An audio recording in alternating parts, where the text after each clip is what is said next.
আর আমি মাকে পেয়েছি 22টা বছর, কাউকে প্রকাশ করতাম না আমি। অনেকে বলেন মুখে কাপড় দিয়ে মায়ের সেবা দেবেন, আমাকে ছোট রূপে দেখেন। ছোট জিনিসটা না হলে, ফুল না হলে ফলের সৃষ্টি হয় না। কৃষ্ণকালী মায়ের জয়, জয় সোনা মায়ের জয়, জয় মঙ্গলা মায়ের জয়। তো বন্ধুরা, আজকে একটা ভাইরাল টপিক নিয়ে এসেছি। তো এই টপিকটা যখন আমার মঙ্গলা মায়ের নিয়ে ভিডিও ছাড়তাম, তখন অনেক মানুষ আমাকে এই কমেন্টটা করেছিল। তো কমেন্টটা আমি আর খুঁজে যে এত ব্যাকে গিয়ে খুঁজতে হবে সে সময়টুকু আমার কাছে সত্যি বলতে নেই বন্ধুরা। তো আমাকে অনেক মানুষ বলেছিল যে তুমি মঙ্গলা মায়ের যে দোষ দেখতে পাচ্ছ না, তো মঙ্গলা মা যে যখন মেয়েদের হয় মাসিক হয়, তখন কেন ঠাকুরকে পুজো দেয়, এই টপিকটা নিয়ে বলেছিল। তো আমি আমার হাজব্যান্ডকে রেখেছি এখানে। তোমরা হয়তো অনেকে বলতে পারো যে একটা ছেলের কাছে এসব বিষয়ে কেন আলোচনা করছো। একটা ব্যাপার হচ্ছে, এইটা হচ্ছে একটা নর্মালি ব্যাপার, এটা একটা ন্যাচারাল।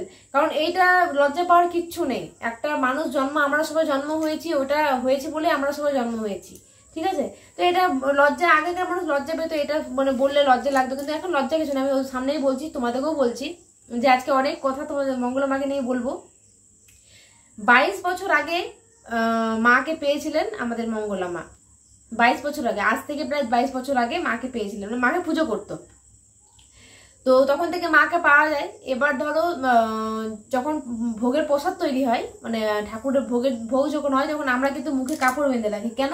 কোথাও বলি না, কাপড় বেঁধে রাখি। কারণ যদি থুতুটা যদি ভোগের মধ্যে পড়ে, সেটা কিন্তু ভগবানের পুজোতে লাগে না, যেটা আমরা জানি। কিন্তু একটা কথা কি জানো তো, যখন আমরা মা বলে ডাকছি, মা, তো আমরা সবাই সন্তান তাদের। মা বলো, বাবা বলো, আমরা তাদের সন্তান। তো আমরা যখন কথা বলি, আমরা যখন খাই দায়, বা আমাদের এটুটাও আমরা মারা খাই তো সেটা কিভাবে আমরা, সেটা আমাদের রক্ত মাংস গড়া মা, তো খেতে পারে। কিন্তু মাটির প্রতিমা কেন দেওয়া হবে, সে তো খুব জাগ্রত। মা হচ্ছে মাই, সে মাটির প্রতিমা হোক কি সে আমাদের রক্ত মাংসের মানুষ হোক। এবার হচ্ছে একদিন প্রশ্ন করছে, তুমি মঙ্গলা মা এই অ্যান্সারটা আমাকে তুমি দিও, যে মঙ্গলা মা কেন মাসিক চলাকালীন ঠাকুরের পুজো করে। তো মঙ্গলা মা মাসিক চলাকালীন ঠাকুরের পুজো করতো না। মঙ্গলা মা পুজোর যখন ভোগ বানাতো, মুখে কাপড় বেঁধে ভোগ বানাতো।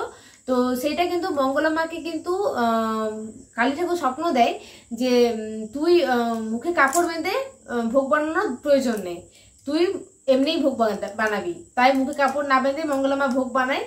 মুখে থুতু ছিটকালেও বা মঙ্গলা মা যখন ফল কাটে, মাকেও খাওয়ায়, নিজেও খায়, নিজে খায়, মাকেও খাওয়ায়। এইটা পারমিশন পেয়েছে বলে মঙ্গলা মা সেটা করে। আর রইলো বাকি তোমার পিরিয়ডের কথাটা। যখন মঙ্গলা মা বলছে, যখন 4 দিন মঙ্গলা মা কিন্তু ঠাকুরকে প্রণামও করতো না, ছুতোও না, মন্দিরও যেত না, যেগুলো আমরা করে থাকি ন্যাচারালি, আমরা যাই না মন্দির। মঙ্গলা মা তাই করতো। তো মঙ্গলা মা, আমাদের যে কৃষ্ণকালী মা, মঙ্গলা মাকে সন্তানের মতো দেখে, বাচ্চা রূপে দেখে, ছোট বাচ্চা রূপে দেখে। তাই মঙ্গলা মাকে বলেছে, যখন এরকম সময় হবে তখন কিন্তু পুজো করতে পারো। তখনও পুজো করার পারমিশন আমি দিচ্ছি, কারণ ফুল না হলে ফলের সৃষ্টি হয় না। এটাই হচ্ছে ব্যাপার। একটা ফুল, ওটা তো ফুল, ওই সময়টা সব থেকে শুভ সময়। ওই সময় শরীরে আমাদের একটা অন্যরকম শক্তি থাকে, ওই সময় নারীদের একটা পাওয়ার থাকে শরীরের মধ্যে, ওই সময় নারীদেরকে খুব যত্ন করতে হয়। ওই সময়টা খুব শুভক্ষণ, ওইটা না এলে কিন্তু শুভ দিনটা বা শুভক্ষণ বা শুভ সময় মানুষের জীবনে আসে না। তো ওইটা খুব শুভ সময়। তাই আমরা মনে করি যে আমাদের শরীরে এটা খুব বিষাক্ত জিনিস বার হচ্ছে, ঠাকুরকে ছুবো না, এরকম কোনো ব্যাপার নেই। অ্যাকচুয়ালি ব্যাপারটা সে সময় খুব, এটা একটা কারণ আছে, সে সময় খুব শরীর খারাপ লাগে, পেটে ব্যথা করে, আরো ক্লান্তি লাগে, নানা রকম হরমোনের কারণে শরীরে অনেক খিটখিটে ভাব চলে আসে, কোনো কাজে ক্লান্তি ভালো লাগে না বলে শুয়ে থাকে সবসময়। তাই সেদিন তখন বলে ভারী জিনিস তুলতে নেই, রেস্ট করো, গরম গরম খাবার খাও। ঠাকুর দেবতার কাছে যেমন একটা শরীর থেকে একটা রে বার হয়, একটা গরম আভা শরীর থেকে বার হয়, সেই জন্য বলে যে ওই সময়টা না যেতে। কিন্তু এটা ঠাকুর কখনো কোথাও বলেনি যে আমাকে সে সময় ছোঁয়া যাবে না। মা নিজে কৃষ্ণকালী মাকে বলেছেন যে তুই আমাকে ছুঁয়ে পুজো করবি, 4 দিনও তুই কোনোদিন গ্যাপ রাখিস না, 365 দিনই আমার পুজো করবি। তাই যে দাদাভাই আমাকে কমেন্টটা করেছিল, সে দাদাভাই যদি ভিডিওটা আমার দেখে থাকো, তো কৃষ্ণকালী মা, স্বয়ং কৃষ্ণকালী মা মঙ্গলা মাকে বলেছেন বলেই মঙ্গলা মা পুজোটা করে। তো মঙ্গলা মায়ের কাছ থেকে তোমার মুখ থেকে শুনে নাও, তাহলে তোমাদের আরো বেশি ভালো লাগবে। এটাই হচ্ছে ব্যাপার। মায়ের পারমিশন ছাড়া মঙ্গলা মা কিচ্ছু করেনি, মা পারমিশন দিয়েছে, তাই মঙ্গলা মা করেছে। তো চলো তোমরা দেখতে থাকো, শুনতে থাকো মঙ্গলা মা কি বলছে। মা আমাকে 3 দিন আগে গরু দুধ দিয়েছে 1 পা করে, তাই মাকে রোজ আমি 1 পা করে গরু দুধ দেওয়া হয়। দেখুন, আপনারা জেনে গেছেন মায়ের সঙ্গে কতটা কথা হয়। আর আমি মাকে পেয়েছি 22টা বছর, কাউকে প্রকাশ করতাম না। আমি আমার মধ্যেই রাখতাম, অমাবস্যা করতাম, অনেকে জানতেন। অমাবস্যার দিনে আমি কিছু খেতাম না। সেটা মায়ের সঙ্গে আমার অঙ্গাঙ্গি 22টা বছর ধরে মায়ের সঙ্গে আছে। আমি জানতাম একদিন এই দিন আমার আসবে। সবসময় সকলের জন্য প্রার্থনা করি সবাই ভালো। অনেকে বলেন মুখে কাপড় দিয়ে মায়ের সেবা দেবেন, কিন্তু আমি আমার নিজের মতো করে পুজো করি। সবাই দেখে নিয়েছেন, আমিও সেবা করি, মাকেও সেবা দিই। মা ভালোবাসেন, এরকম দুষ্টুমি আমি মানে ফল কাটতে কাটতেও নিজেও সেবা করি, মাকেও দিই, আপনারা দেখেছেন। তাই আমি যে কথা বলতে বলতে যে মুখে আমার যদি আমার তুতুও চলে যায় সেটা বলছি। আমার মা সবসময় আমাকে ছোট রূপে দেখেন, ছোট্ট বাচ্চা রূপে আমাকে দেখেন যে মঙ্গলা কোনো দিন আমার কাছে বড় হবে না। তাই আপনারা জেনে গেছেন যে মায়েদের যে জিনিসটা না হলে, ফুল না হলে ফলের সৃষ্টি হয় না।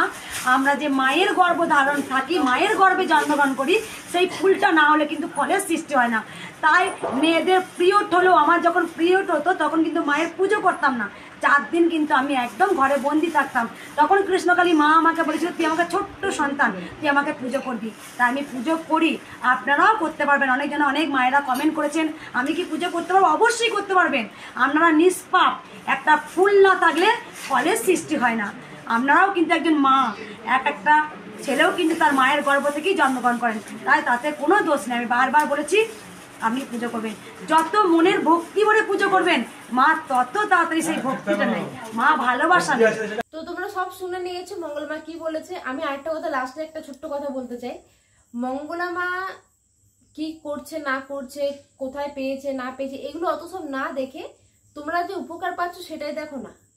উপকার তো পাচ্ছ না, পাচ্ছ না, উপকার পাচ্ছ, তার পরিবর্তে কিছু দিতে হচ্ছে না। তোমার যা মানত করছো সেটা দিতে হচ্ছে, কোনো চাহিদা নেই।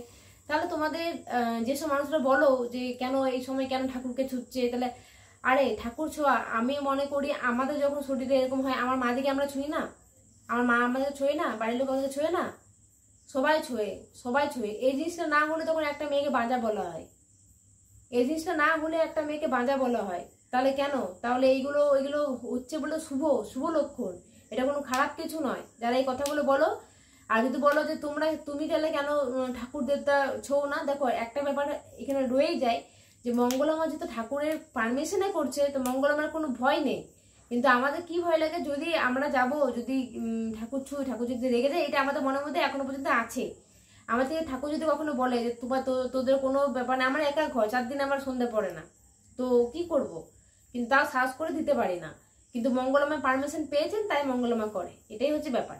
আর আমাদের কৃষ্ণকালী মা হচ্ছে বাচ্চা ঠাকুর, আর বাচ্চার উপরে সবাইকে দেখে। তো চলো বন্ধুরা, টাটা।